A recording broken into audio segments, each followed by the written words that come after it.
Anton, Ya Pak, sehat? Alhamdulillah sehat Pak. Anton Sujarwo. Ya Pak, KD Pak, Sudarwo. Hah? KD Pak, Bukan Anton Sujarwo. bukan Pak, Sudarwo Pak. Oh, Sudarwo. Iya Pak, Kalau Anton Sujarwo itu menteri dulu enggak? iya Pak. Oke, sehat.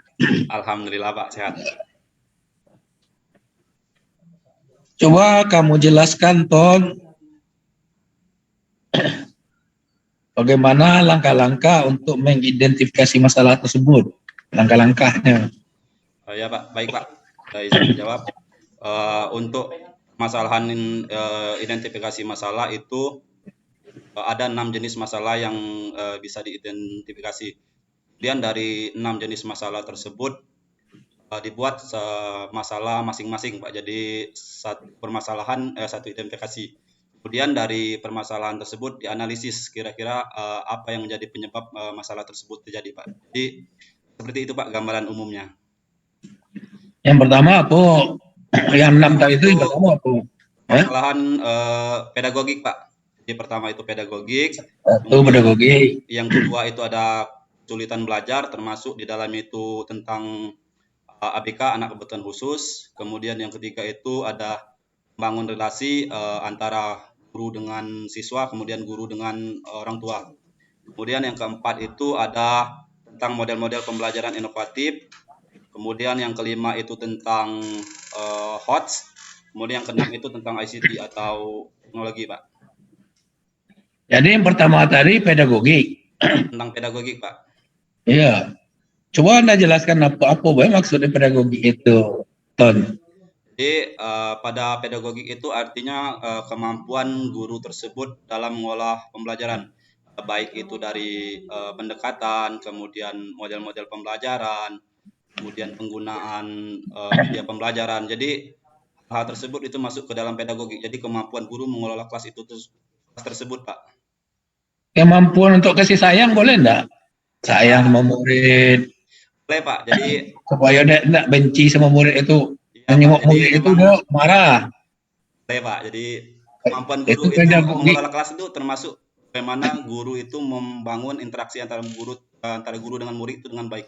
Jadi bisa melalui kasih sayang terhadap siswa. Jadi memang termasuk Pak. Jadi Pak. Harus senyum. Ya Pak.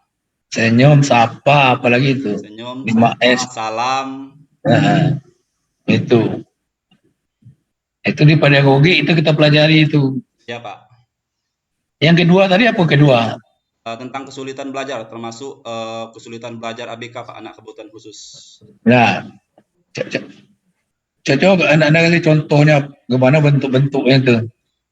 Kalau dari LK yang saya buat kemarin pada kesulitan belajar itu bagaimana siswa tersebut mengalami kesulitan pada saat misalnya melempar turbo. Jadi anak tersebut mengalami kesulitan pada saat akan melempar turbo.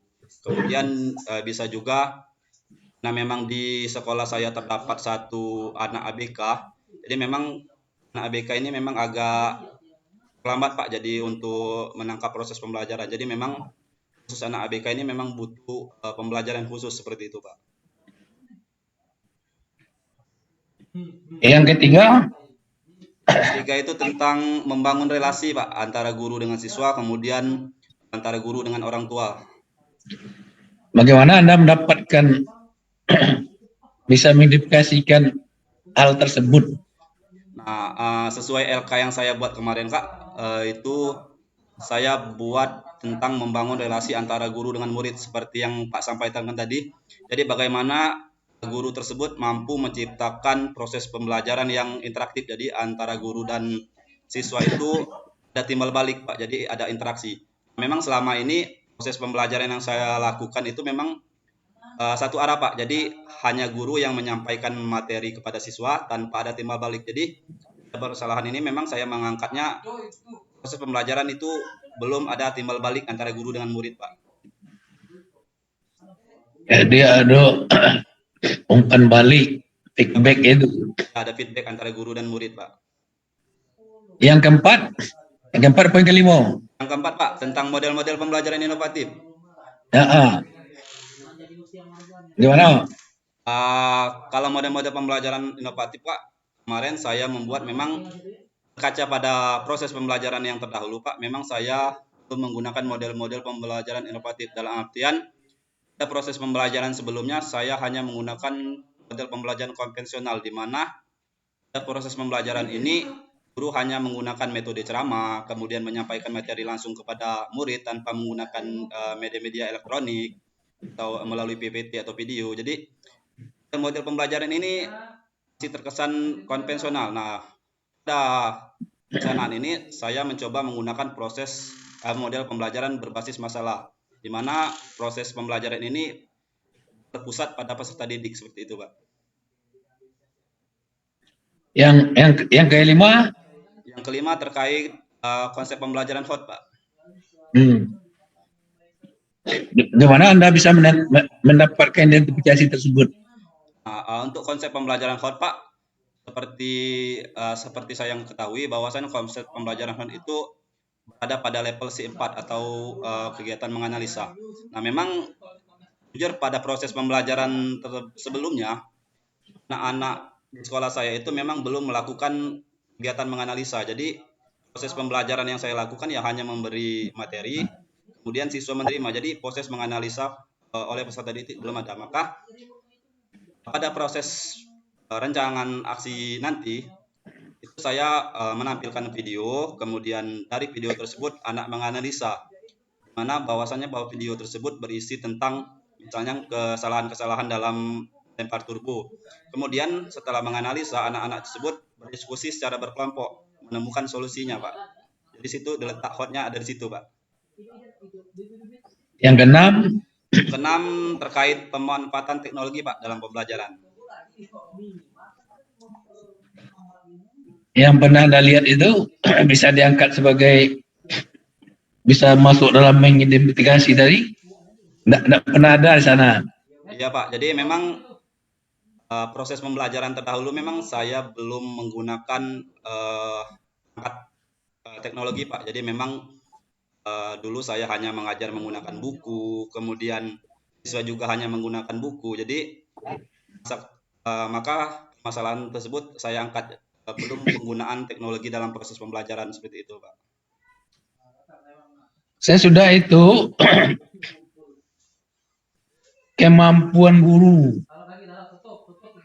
untuk menggali atau mengeksplorasi penyebab masalah. Ada bagian eksplorasi masalah, Pak, sesuai dengan identifikasi masalah pada identifikasi masalah. Kemudian dari masalah tersebut eksplorasi ini beberapa hal yang bisa dilakukan. Pertama, mencari kajian literatur yang membahas tentang masalah tersebut. Kemudian melakukan wawancara. Dalam wawancara ini bisa dengan kepala sekolah, pakar, kemudian ataupun teman sejawat. Kemudian setelah didapatkan beberapa hasil eksplorasi, kemudian dianalisis dari beberapa kajian tersebut, kira-kira apa yang menjadi penyebab masalahnya, Pak. Itu pada bagian eksplorasi, Pak.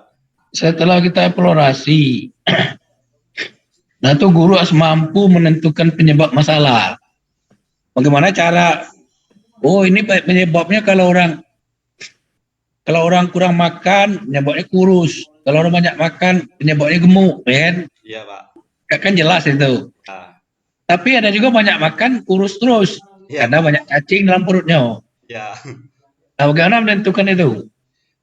Pak, jadi pada bagian penentuan penyebab masalah, sesuai dengan hasil eksplorasi penyebab masalah, ada beberapa penyebab yang diambil. Kemudian dari beberapa penyebab tersebut diambil satu akar penyebab masalah. Akar ini memang yang paling dominan atau yang paling mempengaruhi terjadinya masalah tersebut. Kemudian dari akar penyebab masalah yang diambil, dari yang paling dominan tersebut, dianalisis lagi. Kira-kira apa yang menjadi penyebab akar masalah tersebut terjadi seperti itu, Pak. Jadi kita bisa menentukan ini kena cacingan apa enggak, ya kan? Iya, Pak. Jadi dianalisis lagi, Pak. Sudah dapat penyebabnya, kemudian dianalisis lagi. Apa sih penyebab ini terjadi? Kan ada kalau guru-guru penyebabnya kantongnya kosong tiap tanggal 30. Iya Kosong Pak, dia ini kantongnya itu. belum gajian Tanggal di situ 1 baru Pak. gajian kan. Ya,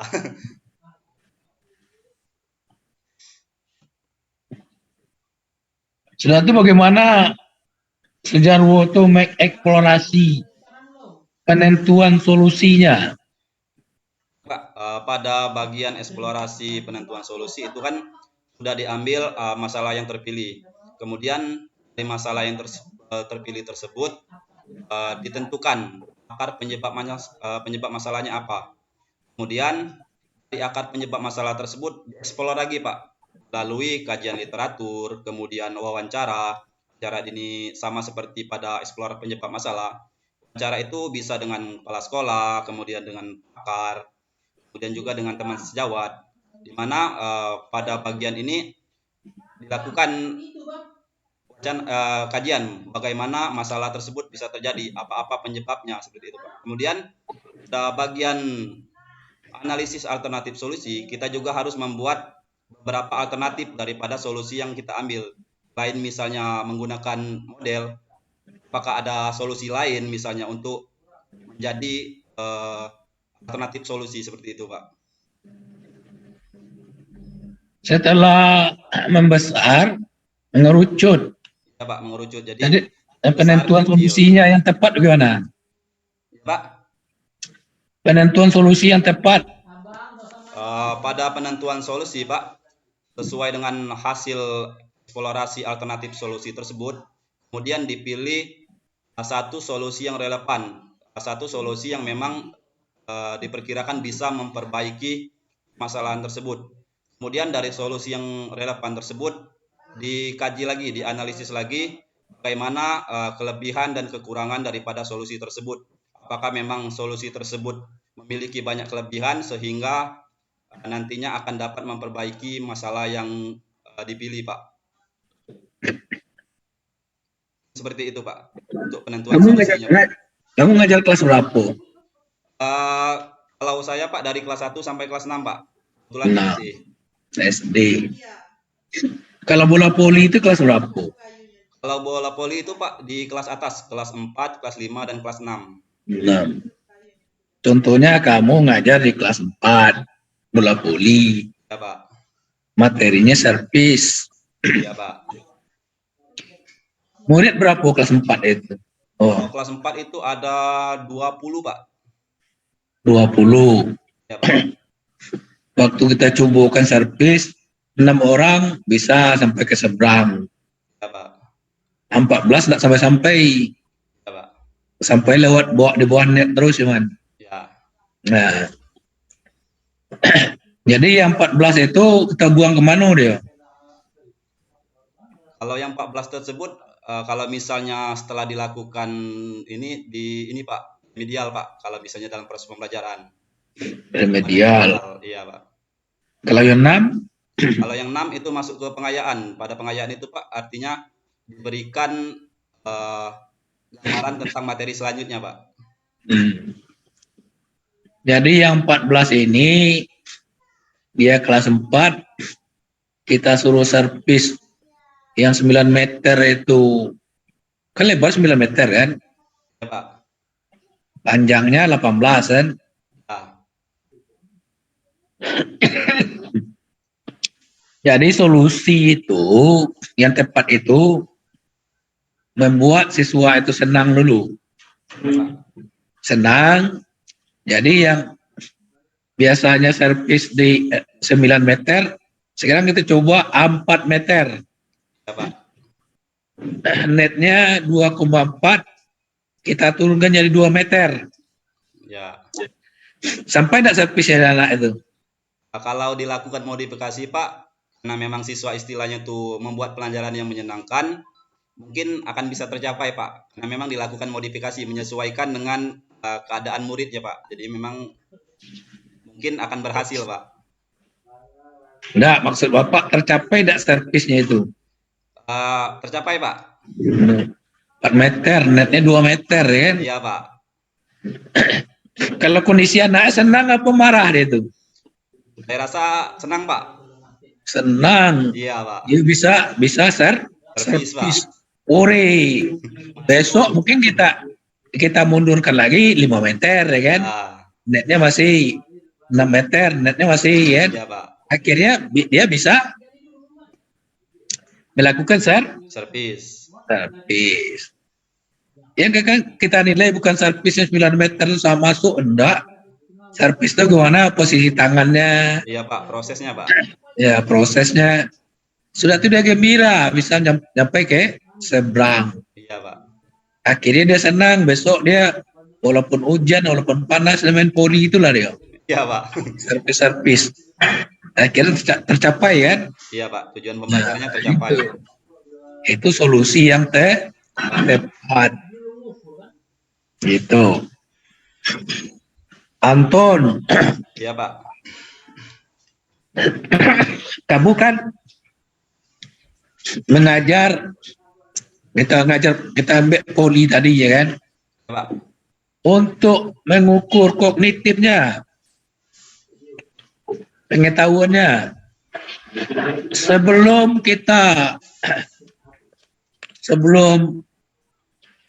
kita mengajar materi tersebut, kita lakukan penilaian, boleh enggak?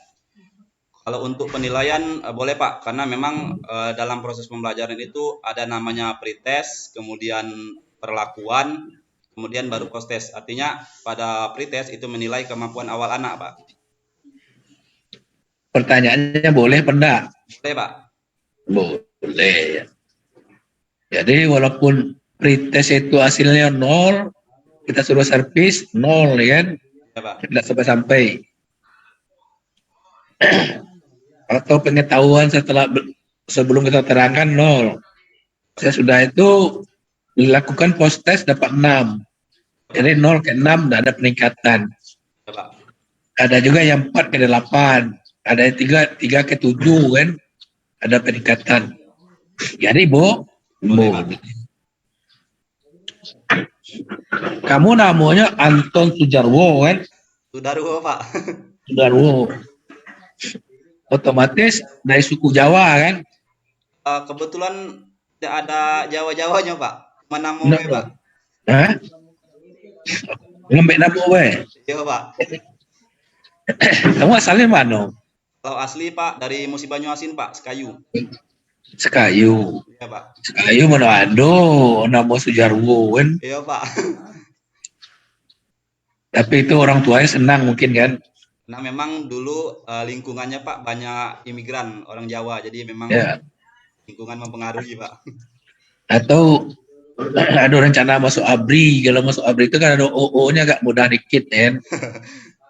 Sudah jadi guru, Pak. Di guru sudah. Iya, Pak. Kalau guru bapak pendidikan kita siapa lah? Bapak pendidikan Ki Hajar Dewantara, Pak.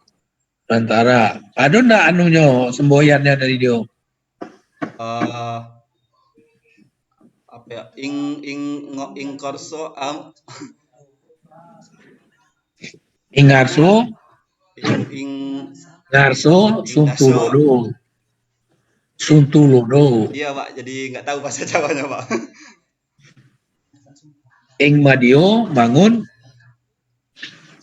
Karso. Tuturi Dayani. Dayani. Kalau Ing Marso Suntulodo itu artinya apa? Guru harus tahu itu. Di depan menjadi contoh, Pak. Jadi toladan. Jadi tauladan. Jangan menyuruh murid buang sampah, kita buang botol rokok sembarangan. Iya, Tidak Pak. cocok jadi guru kan. Apalagi guru profesional. Tidak cocok kan. Murid kita suruh datang jam 7, kita datang jam 9. Cocok dah? Tidak cocok, Pak. Cocok lagi. Tidak sebagai contoh lagi kan. Iya, tak jadi contoh, Pak. Jadi itu Ingarso Suntulo Odo. Ing Madio Mengkarso artinya apa?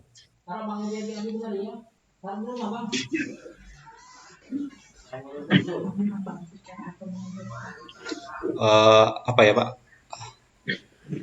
Di tengah-tengah Di tengah-tengah kesibukan harus mampu membangkitkan semangat Pak.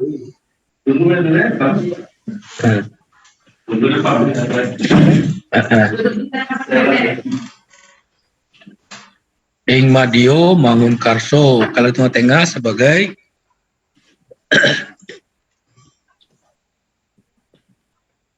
pendamping, pembimbing, ya. Di tengah-tengah masyarakat kita harus pandai bergaul. Ya Pak. Jangan di tengah masyarakat itu kita apa namanya? Contohnya ada acara kondangan, nah, kita nyanyi satu kaset untuk kita, wae. Yang lain tidak boleh. Itu bukan guru, ya kan? Ya Pak. Walaupun hobinya nyanyi, ya kan?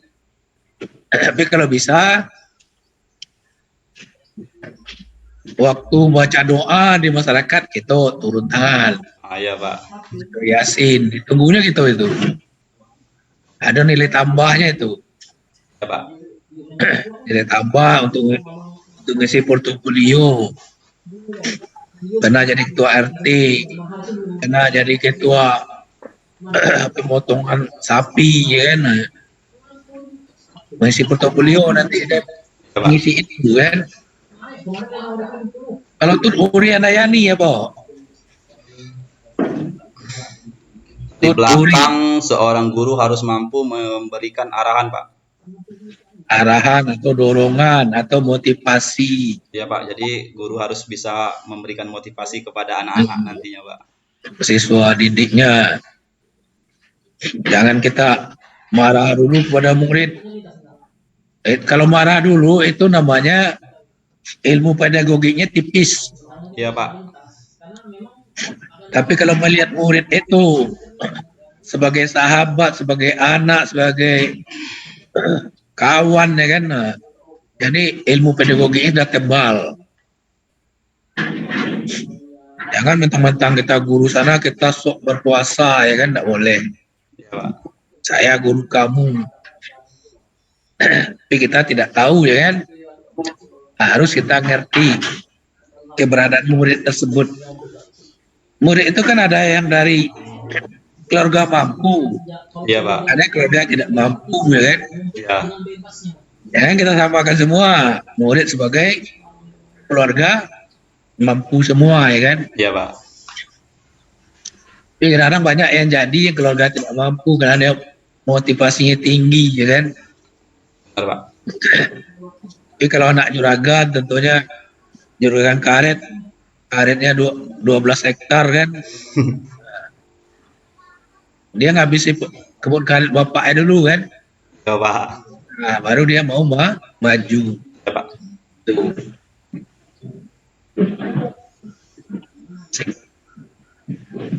Oke. Jadi yang pertama tadi apa? Ingarso Mangun Kusumo Pak. Ingarso Suntulodo. Karso Suntulodo. Ing Madio Mangun Karso. Ing Madio Mangun Karso. Tuturi Andayani. Andayani. Itu adalah ilmu pedagogik itu. Ya Pak. Ya. Oke. Record dipanggil Pak Mujiono Pak ya. Mujiono, kan? Hubungi dulu Pak ya.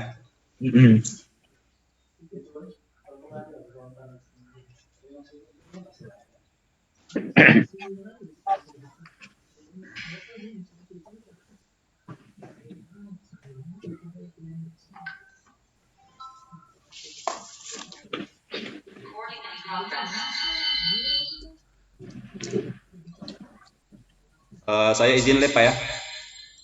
Tutup dulu. Tadi udah buka, sekarang tutup. Pak izin live. Assalamualaikum warahmatullahi wabarakatuh. Waalaikumsalam warahmatullahi wabarakatuh.